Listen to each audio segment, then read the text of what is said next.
قدر تو وہ ہوتی ہے جو کسی کی موجودگی میں ہو، کسی کے بعد تو پچھتاوا ہوتا ہے۔ ساری کائنات بھی اگر مخالف ہو تو اللہ اور اللہ والوں کو فرق نہیں پڑ سکتا۔ جو شخص اللہ کے بندوں کے لیے خیر کا باعث بنتا ہے، اللہ تعالیٰ اس کی نسلوں میں خیر منتقل فرما دیتے ہیں۔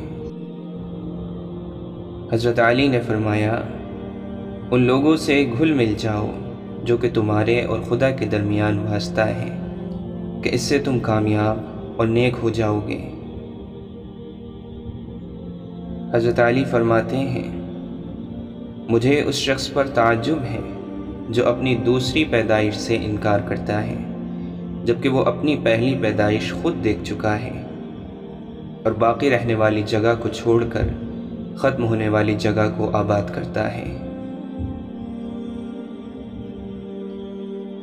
دوست کو پہچاننے کا یہ طریقہ ہے کہ اس کی حد سے زیادہ عزت کرو۔ اگر عزت کے بدلے عزت دیتا ہے تو وہ انمول ہیرا ہے۔ اگر آپ کو کمزور اور خود کو اعلیٰ سمجھے تو وہ دوستی کے لائق نہیں۔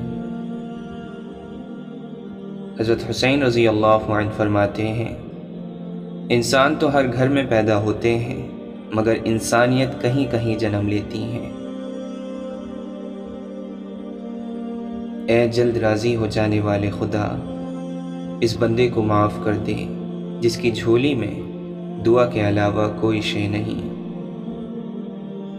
انسان کا نقصان جان اور مال کا چلے جانا نہیں، بلکہ انسان کا سب سے بڑا نقصان کسی کی نظر سے گر جانا ہے۔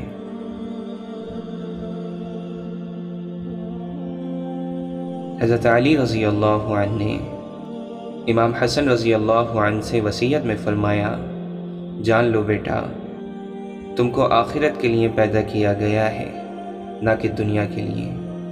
تم فنا کے لیے پیدا کیے گئے ہو، نہ کہ بقا کے لیے، اور تم موت کے لیے پیدا کیے گئے ہو، نہ کہ زندگی کے لیے۔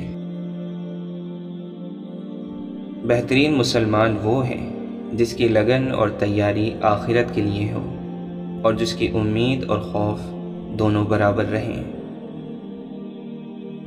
مولانا رومی فرماتے ہیں، ہر حالت میں ہمیں اللہ کا شکر ادا کرنا چاہیے، بلکہ یہ سوچنا چاہیے کہ اللہ نے ہمیں اس سے بدتر حالت میں نہیں کیا۔ اللہ کی تقسیم پر شکوہ کفر ہے۔ دنیا کی ساری مخلوق اس کے ہی خوان رحمت سے روزی حاصل کر رہی ہے۔ سر اٹھا کر رب سے نہ ملنے والی چیزوں کا تقاضا کرنے سے پہلے سر جھکا کر رب سے ملنے والی نعمتوں کا شکر تو ادا کر لیں۔ کتنے لوگ ایسے ہیں جو زمین پر مشہور ہیں مگر آسمان پر گمنام ہیں، اور کتنے ایسے ہیں جو زمین پر گمنام اور آسمان پر مشہور۔ عزت تقوی سے ہے، قوت سے نہیں۔ اتنا فرق نہیں ہوتا چند سال کے فرق سے، سب آگے پیچھے قبر میں ہی جاتے ہیں۔ جو اللہ پر بھروسہ کرتا ہے وہ اپنے ساتھ بھلائی کرتا ہے۔ اللہ تعالیٰ کو کوئی لالچ نہیں ہے۔ دنیا کی ہر چیز مخلوق کے لیے ہے۔ ملک اور دولت اللہ کے کس کام کی ہے؟ اس کے سامنے دل کی حفاظت رکھو، وہ راز، فکر اور طلب کو اس طرح دیکھ لیتا ہے جس طرح دودھ میں بال۔ بری صحبت ایسا خطرناک زہر ہے جو انسان کے جسم کو نہیں بلکہ اس کی روح کو مار دیتا ہے۔ جائز کمائی انسان کھاتا ہے، لیکن ناجائز کمائی انسان کو کھا جاتی ہے۔ وہ شخص قابل مبارکباد ہے جو آغاز میں ہی انجام کو یعنی آخرت کو دیکھ لے۔ اگر اس نے صرف آغاز یعنی دنیا کی ہی آواز سنی تو وہ اس کے دل میں گھر کر لے گی، اور پھر وہ انجام کی آواز سننا پسند نہیں کرے گا۔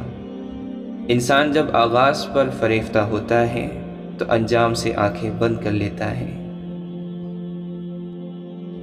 مولانا رومی سے کسی نے پوچھا، کون سی موسیقی یعنی میوزک حرام ہے؟ مولانا رومی نے جواب دیا، امیروں کے برتنوں میں چمچ ہی وہ کھنک جو غریب اور بھوکے کے کانوں تک پہنچتی ہو، وہ نصیحت جو عمل کے ساتھ کی جائے، حکم کے لہجے میں نہیں ہوتی، اسی لیے وہ ماتحتوں پر زیادہ اثر کرتی ہے۔ ظالموں کا ظلم ایک اندھیرا کنواں ہے، جو جتنا زیادہ ظالم ہوگا اس کا کنواں اتنا ہی زیادہ گہرا ہوگا۔ اگر تو کمزوروں پر ظلم کرتا ہے تو سمجھ لے کہ تو ایک کنویں میں جا رہا ہے۔ ریشم کے کیڑے کی طرح اپنے گرد تار نہ بن، کمزوروں کو بے حمایتی نہ سمجھ۔ اگر تو ہاتھی ہے تو غرور نہ کر، ابابیل کے پرندے کی سزا تیرے لیے تیار ہے۔ اگر کوئی کمزور زمین میں امان چاہتا ہے تو آسمان کے سپاہیوں میں شور مچ جاتا ہے۔ ماضی بیت گیا اور اپنے پیچھے داستان چھوڑ گیا، ہمیں حال میں رہنا ہے اور نئی داستان رقم کرنی ہے۔ لوگ فقر اور غریبی سے ڈرتے ہیں، اگر فقر اور غریبی پیدا کرنے والے خدا سے ڈریں تو ان پر زمین کے خزانے کھول دیے جائیں۔ جس نے اپنی کمی کو دیکھ لیا اور پہچان لیا، وہ اپنی ذات کی تکمیل کی طرف تیز دوڑا۔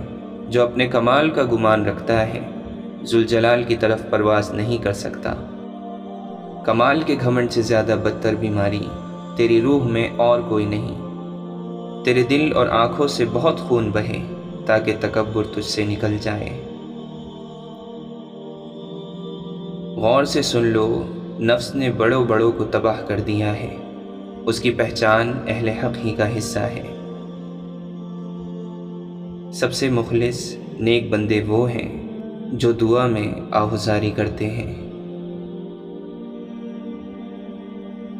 مخلص کی طلب ہو تو پہلے خود خالص ہونا پڑتا ہے۔ جو کوئی ایک بہترین دوست رکھتا ہے اسے آئینے کی ضرورت نہیں۔ جیسا انسان کا اندر ہوگا قیامت میں اللہ اسی صورت پر حشر کرے گا۔ تو جسم کے اعتبار سے حیوان اور روح کے اعتبار سے فرشتوں میں سے ہے، تاکہ تو زمین پر بھی چلے اور آسمان پر بھی۔ ولی میں اللہ کا نور ظاہر ہوتا ہے، اگر تو صاحب دل ہے تو اچھی طرح دیکھ لے گا۔ غم سے خالی ہو جاؤ، اس کے بارے میں سوچو جس نے خیال کو بنایا ہے۔ بیدار کر دینے والا غم غافل کر دینے والی خوشی سے بہتر ہے۔ کسی نیک عمل کی توفیق ملنا اس کی قبولیت کی نشانی ہے۔ اللہ کے نبی صلی اللہ علیہ وسلم نے فرمایا، اللہ تعالیٰ فرشتوں کے سامنے اپنے ان بندوں پر فخر کرتا ہے جو لوگوں کو کھانا کھلاتے ہیں۔ عبادتیں قبول ہو نہ ہو، ندامتیں ضرور قبول ہوتی ہیں، اور یہی توبہ کا فلسفہ ہے۔ جیسے تو راضی ویسے راضی کر دے، میرا کوئی عمل امتیازی کر دے۔ سر جھکتا ہے من جھکتا ہی نہیں، دل بھی کسی وقت نمازی کر دے۔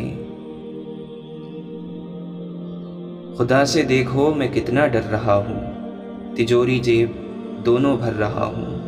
پڑوسی بھوکا ہے تیسرے دن سے، میں چوتھی بار عمرہ کر رہا ہوں۔ جس گاؤں میں بارش نہ ہو وہاں کی فصلیں خراب ہو جاتی ہیں، اور جس گھر میں دین نہ ہو وہاں کی نسلیں خراب ہو جاتی ہیں۔ ندامت کے چراغوں سے بدل جاتی ہیں تقدیریں، اندھیری رات کے آنسو خدا سے بات کرتے ہیں۔ کون رکھے گا ہمیں یاد اس دور خود غرضی میں، حالات ایسے ہیں کہ لوگوں کو خدا یاد نہیں۔ نام خدا ہر جگہ، ذکر خدا کہیں کہیں، ذکر خدا بھی ہو اگر خوف خدا کہیں کہیں۔ مت کیا کر اتنے گناہ، توبہ کی آس پہ اے انسان، بے اعتبار سی موت ہے نہ جانے کب آ جائے۔ داغ تیرے دامن کے دھلے نہ دھلے، نیکیاں تیری ترازو میں تلے نہ تلے۔ آج ہی گناہوں سے کر توبہ، کیا پتہ کل تیری آنکھ کھلے نہ کھلے۔ جب اللہ راضی ہے تو دنیا کی ناراضگی بے معافی ہے۔ بننا ہے تو دیندار بنو، مالدار تو فرعون بھی تھا۔